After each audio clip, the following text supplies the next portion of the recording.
Mic check 1, 2, 3, 4, 5, 6.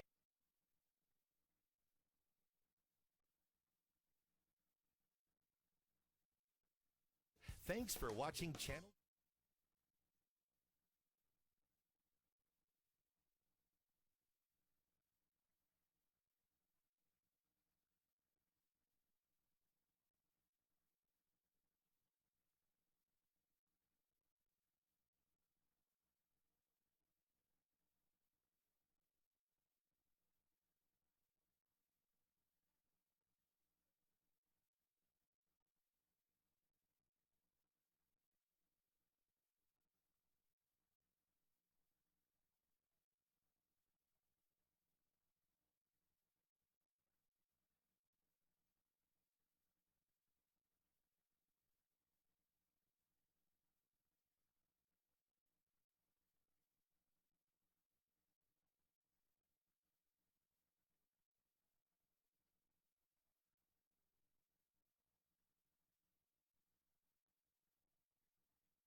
This is Channel 2 News, coverage you can count on. To hear their native dancing and native singing and putting that together with honoring our veterans is something that's very unique. The first Native American honor flight returned home to Reno today. We'll take you to the historic homecoming on tonight's edition of Channel 2 News at 6:30. Good evening, I'm Jennifer Burton. Thanks for joining us tonight. 45 Native American veterans were honored at the airport today after returning home from a 4-day trip to Washington, D.C. Ryan Kennedy was at the airport today. He joins us now live from the newsroom. Ryan, what was it like over there? Well, let me tell you, it was a very festive celebration, Jen. The nation's first ever all Native American honor flight was greeted today by friends, family, and other tribal members who performed a historic ceremony of traditional song and dance. To see our Native community come out here and support all of our veterans, to hear our songs and hear our honor songs, our flag song. It just means so much to us as a Native veteran to be able to experience that. Ben, his son, and many other Native American veterans from tribes across northern Nevada and California were honored the moment their flight touched down in Reno today. Powwow dancers and drummers led the vets in a procession through the airport until they were greeted by family and loved ones. Airport officials and city leaders then recognized the group for their commitment to their country and for being the nation's first all Native American honor flight. I want Nevada to be the most veteran and military-friendly state in the country, and to be able to be the first in the country to host an event like this really is something special. And if you saw everybody, and I like to call it the Nevada family. And at the end of today's ceremony, each Honor Flight veteran was also gifted tobacco and an individualized quilt before leaving the airport. Covering the story live in the newsroom, Ryan Canaday, Channel 2 News.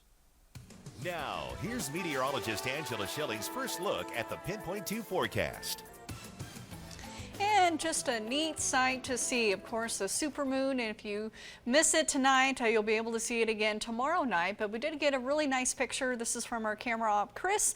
Just a beautiful picture of the supermoon. It is actually about 14%, or appears 14% larger than it normally does, and about 30% brighter. So a neat sight to see, especially if you can compare it to a tree or a building or something like that. But again, we'll be able to see it again tomorrow night. And just like today, we're not going to see much in the way of cloud cover. We are just seeing a few wispy clouds, but overall clear skies, as we do have high pressure in place. And now that the sun has gone down, we are seeing temperatures cool pretty quickly here. 59 right now in Reno, 43 though in South Lake, 52 in Fallon, and 49 in Lovelock. So it will be chilly overnight tonight. If you do want to burn, the burn code is green. You are good to go in that regard. Won't have to worry about an inversion this week because we are watching an area of low pressure, which right now is south of Alaska, and that's going to move in once we get into late Tuesday night into Wednesday. In the meantime, though, we do have high pressure in place, and that will keep us dry and keep us cloud-free overnight tonight into tomorrow morning. Strong cold front moves through Tuesday night. All the details coming up here in just a few minutes. Turning to crime, Beat Reno police are looking for a driver wanted in connection to a hit-and-run crash that left a man in critical condition last night. Police responded to the area of 17th and Virginia Streets near Mackey Stadium just after 10 p.m. for a pedestrian who was struck by a vehicle. An investigation revealed a man who was walking in a crosswalk was struck by a southbound vehicle. The driver fled the scene, and the car was later found abandoned. Secret Witness is offering a $1,000 reward for information leading to the arrest and prosecution of the suspect. You can contact Secret Witness at 322-4900. And Secret Witness is offering a $500 reward for information about the theft of a minivan in Sparks. The theft happened around 7 a.m. rather, Friday morning in the 3200 block of Bunker Hill Lane. The owner of the minivan had left the vehicle in the driveway running with the engine running. So you can see the suspect in this surveillance picture.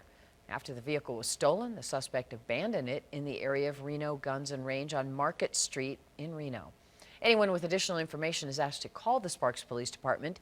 That number is 353-2231, or you can contact Secret Witness.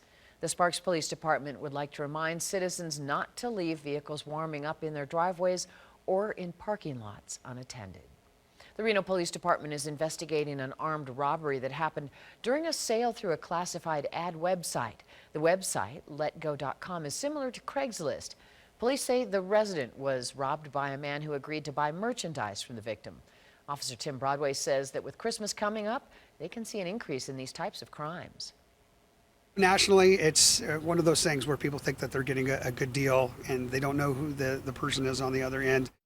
The Reno Police Department urges users of these sites to exercise caution and consider meeting with the person in a well-lit public place and bring someone with you.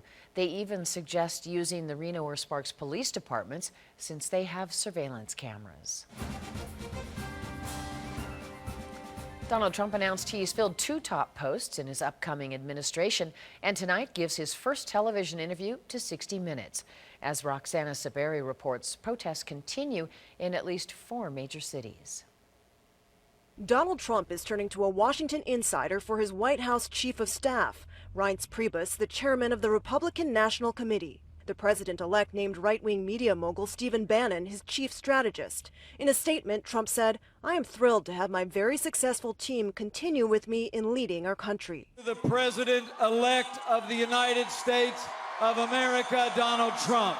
5 days after Trump's triumph at the polls, his team took to the Sunday morning shows to address growing concerns about a divided country. His victory speech was very conciliatory, very much in the right direction. It's time really for President Obama and Secretary Clinton to say to these protesters, this man is our president. Protesters hit the streets for a fifth day in Los Angeles and New York, chanting slogans against Donald Trump. What are you most afraid of? That racism and sexism and homophobia will go unheard. I have a 19-year-old boy. I don't think he should be subjected to any of this kind of abuse. As these protesters march through the streets of New York, their numbers are growing. Many of them say these demonstrations will continue until Trump addresses their concerns.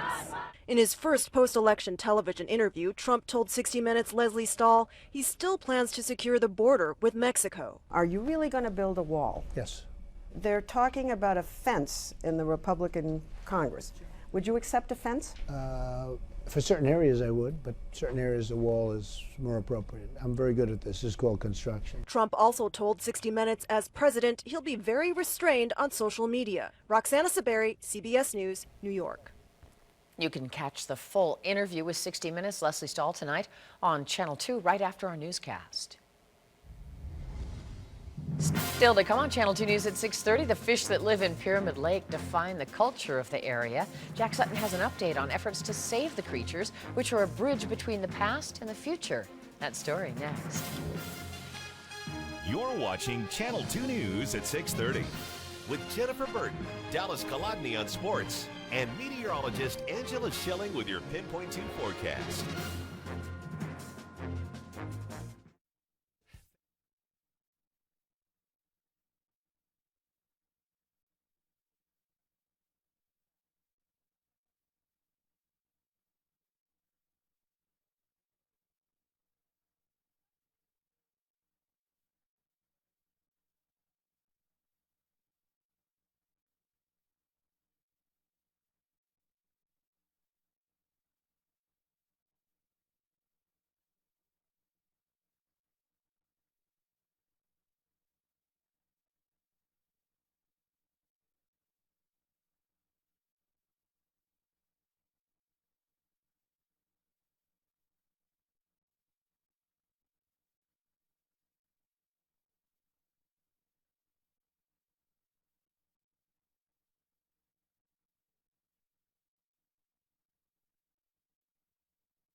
Welcome back. Preserving the cutthroat trout is a priority at the Pyramid Lake Reservation. Jack Sutton has the story of the Paiute Indian tribe's efforts to assure the survival of the fish in tonight's Nevada Backroads. Suspended between the earth and sky lies a sacred place, defined by water and shaped by wind and time. We're about 40 miles out of Reno, Sutcliffe, Nevada, Pyramid Lake. Out there in the lake is our fish, the Lahontan cutthroat trout, the kiwis, perch, tule chubs. That's the main fish out there. Our people used to move around a lot long time ago, so they would be here when the kiwi would be running, and then we're able to catch, the big LCT. Water is the element that underlies all creation. The creatures that call the water home define the culture of the lake. Assuring their survival is essential. This is our dun hatchery. It was made back in about 1970. Basically what we raise up is about 200,000 LCT, Lahontan and cutthroat trout, and we plant them back into the lake more for the sports fishery out here. This is the original strain here, so basically what it is a tie to the to our people and our heritage, basically. So that's what why we're growing them here. The cutthroat is a symbol of purity and respect, the bridge between the past and the present and the future. I think it's the whole mankind thing is going to be tested out here. But I think the main thing is, working together and then figuring out from there. It's going to be a beautiful lake, and it will be here forever. Reporting at Pyramid Lake, Jack Sutton, Channel 2 News. And tomorrow would be a great forecast to go outside and head out to both of our lakes throughout the region. Temperatures, though, will be much cooler as we head into the middle portion of the week. We'll flick your forecast coming up next.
Now, here's meteorologist Angela Schilling's Pinpoint 2 forecast, broadcast certified by the American Meteorological Society. And it's a great night, temperature's not too bad, and we also have a show with the supermoon. You can see it kind of in the top corner of the screen, and right now it is in the east, but by tomorrow morning it will be in the west, and if you miss it tonight, you will be able to see it again tomorrow. So again, kind of a neat sight to see. Thankfully, we're not dealing with too much cloud cover out there, but the humidity is pretty low too. It's down to 36%, and the dew point is down to 32. Winds are calm. They've stayed light really for the last several days, and they'll continue to stay light tomorrow as well. Temperature right now 59 degrees, and our high today was pretty warm for this time of year. Made it up to 70. That is several degrees above average. It's actually about 14 degrees above average, so definitely a warm afternoon, and it was cool this morning. Average low though is 31, and we stayed above freezing. So temperatures all around are on the warm side. It's going to stay warm for your Monday in advance of this cold front, but the cold front It's going to move through Tuesday evening into Wednesday morning, and with it, it will put down some snow in the Sierra. We could see even a mix in the Truckee Meadows, but it is a very fast-moving system, so not looking at any headaches or issues in Reno, but some good news for snow lovers in the mountains. So we do have a pretty good chance we're seeing some snow as we trade this area of high pressure for a low. But right now we have a lot of dry air in place. The storm track well up to our north, that's where we are seeing the cloud cover and some light rain into Seattle and Portland. But as far as into Nevada, we have high pressure over top of us, but eventually it will start to break down. First, we'll kick up our winds for Tuesday evening. It also will give us more cloud cover. So as we go through time on Monday, notice we still have high pressure in place. Storm track still well up to our north. And then the low will kind of slide in from the west-northwest here once we get into Tuesday night into Wednesday morning. And then on the back side of the system, still some moisture in there. So with that, we are looking at some snow in the Sierra, but as far as Monday, all of us will be dry. Could be slightly on the breezy side, but overall I think winds will be light. 72 degrees tomorrow in Hawthorne, overnight low of 37, 69 in Bridgeport. As far as farther to the north, 68 in Lovelock, overnight low of 28. So another cool start to the day. Granted, it is November. 68 though in Carson City, 71 in Reno, overnight low of 36 degrees. As far as our neighborhood temperatures, it will be on the cool side tomorrow morning, about 26 degrees in Galena. Afternoon high, so will be well into the 60s. Most of us pretty close to 70. So still just putting everything on repeat, but we only have Monday and Tuesday before temperatures will really start to cool off here. 63 tomorrow at Lake Tahoe, just a few clouds, another mild day, another day with light winds. And Reno tomorrow will warm up to 71, mostly sunny skies, another warm afternoon. We'll see more sunshine than anything. Pretty quiet tomorrow. And on Tuesday, most of us will be quiet as well, but we'll see mostly cloudy skies. And then we'll start to see a chance for rain and snow by Wednesday and Thursday. Majority of the precipitation will stay into the Sierra. Some of it could spill over. We'll have to watch it very closely, but the key with this, it's very fast moving, so I don't think it will be a big deal in Reno. Could see a few flakes, but more rain than anything down to the valley floor. Lots of folks out and about today enjoying the nice weather. Yeah, and taking pictures too of the supermoon. Yeah. So pretty fun and neat thing to see. Sounds good. All right. Thanks, Angela. Coming up in sports, could the 49ers and Colin Kaepernick end their 7-game losing streak?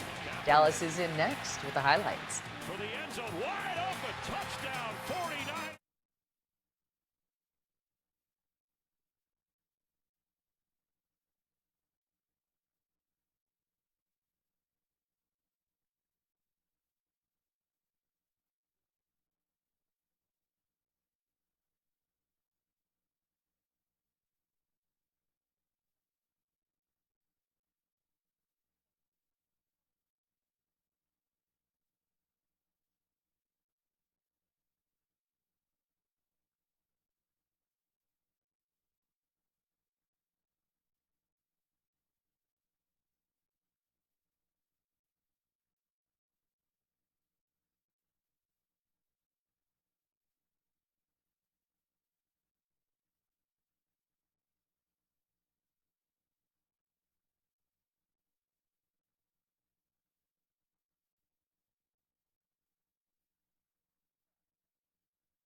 Mic check, mic check, mic check.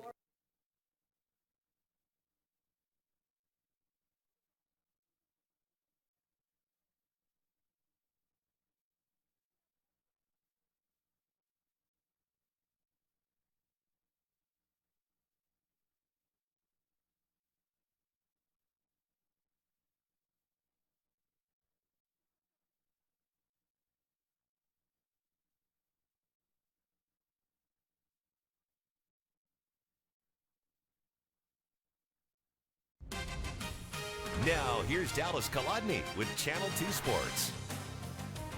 It's been rough to be a 49ers fan lately. I mean, I'm not a 49ers fan, but anyways, the team's on a 7-game losing streak, and they haven't even finished a game within a touchdown since their Week 4 loss to the Cowboys. But they traveled to Arizona to take on the Cardinals today, who have also been struggling as well. It's been about a month since Arizona found victory. Let's go to the Valley of the Sun. The Niners found themselves in a hole early, down 14-0 second quarter. Colin Kaepernick gonna buy some time, and he's able to locate a wide open Jeremy Curley for the touchdown. Cap was 17 of 30 for 210 yards and that touchdown. Now coming out of the 2-minute warning, fourth quarter, Niners down 7. Cap showing signs of his time at Nevada. On the keeper, races his way in for the touchdown. Tied at 20, but the Niners defense couldn't hold just in that kind of season. Cardinals set up Chandler Catanzaro for a 34-yard walk-off field goal. Niners are now losers of 8 straight games. Final 23-20, Arizona. Lots of Packer fans in Tennessee as they visited the Titans. Didn't really matter. First quarter, toss it to Marco Murray, and he pulls up and hits Delaney Walker for the touchdown. The Titans actually led 21-0 at one point. Then second quarter, on the Green Bay 32, Marcus Mariota back to pass, and he finds former Nevada wide receiver Rashard Matthews for the touchdown. His 5th of the season. The Titans get the win, 47-25. Well, the Wolfpack football team has been struggling a lot lately, if you haven't noticed, including last night where they were topped by San Diego State 46-16. The loss means that for only the second time since 2005, Nevada will not be bowl eligible. Former Reed star Parker Houston returned to Northern Nevada last night as a part of the San Diego State Aztecs. He's a tight end for them. For the Aztecs, things, well, they started well, 7-0 then, and Wolfpack found the end zone here after Jared Gibson fumbled, but Hassan Henderson there for the recovery, but Ty Ganji had some problems in this one, thrown to guys in the right uniform color. Picked off here. That would lead to a Donnell Pumphrey touchdown. The Heisman Trophy candidate ran for 198 yards last night. Then the next Wolfpack possession, and again, Ganji looking down the field, but he's going to be picked off. The second of 3 interceptions last night. The Aztecs would again score a touchdown. Late in the game, Ganji did have a real nice pass, a 40-yard touchdown right here to Wyatt Demps. It was too little, too late. The Pack allowed 474 yards on the ground last night. They fall to 3-7 overall and 1-5 in Mountain West play. Obviously disappointed in tonight's outcome, and for the first time, honestly, all season, with everything that's occurred and all the adversity that we faced and all those things, it's really the first time all year that I felt like there were times in the ballgame that we were not competitive enough. Turning the ball over, especially in our own territory, that can't happen, but no, there were some positives out of tonight, and we got to build off those and keep getting better. So next up for the Wolfpack, it'll be Senior Day, the final game of the year at Mackey Stadium. They'll host Utah State, who has also been struggling a lot this year. 3-7, same record as the Wolfpack. Kickoff, though, set for 1 p.m. And how about the Nevada women's basketball team hosting Portland this afternoon? First quarter, Pack down 4. They feed the ball down low to Tage Zeller. She's going to throw it off glass, and it'll rattle home. Nevada down 2. Later on, Nevada are going to swing it around the Rihanna Everidge. She's going to knock down the jumper from the top of the key. She had 16 points. That was a team high. The Wolfpack grabs their first win of the season, 72-59. Final race in the round of 8 as a chase for the Sprint Cup. 12 laps to go as they run. Kyle Busch and Joey Logano fighting for the final spot in the championship race. Busch makes the pass, but that ties the points, and Logano has a tiebreaker. So 2 laps to go. Matt Kenseth out front looking to punch his ticket to Miami. Michael McDowell blows a tire and slides into the wall. That brings out the caution, forces NASCAR overtime. On the restart, Alex Bowman throws a block on Busch, and then he makes contact with Kenseth. Kenseth into the wall. That ruins his shot at a second championship. His chase hopes are done. On the restart, Logano inherited the lead and held off Busch and Kyle Larson. Logano and Busch will join Jimmy Johnson and Carl Edwards next week as the championship-eligible drivers in the final race at Homestead, Miami. And the Wolfpack, congratulations to the women's basketball team. Yeah, definitely get that first one off just now. Yep. Things sailing ahead. All right. Thanks, Dallas. Still ahead, Angela will have a final look at your weather. You're watching Channel 2 News coverage you can count on. Supermoon.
Quite the moon out there tonight. I bet you could see your shadow, your moon shadow.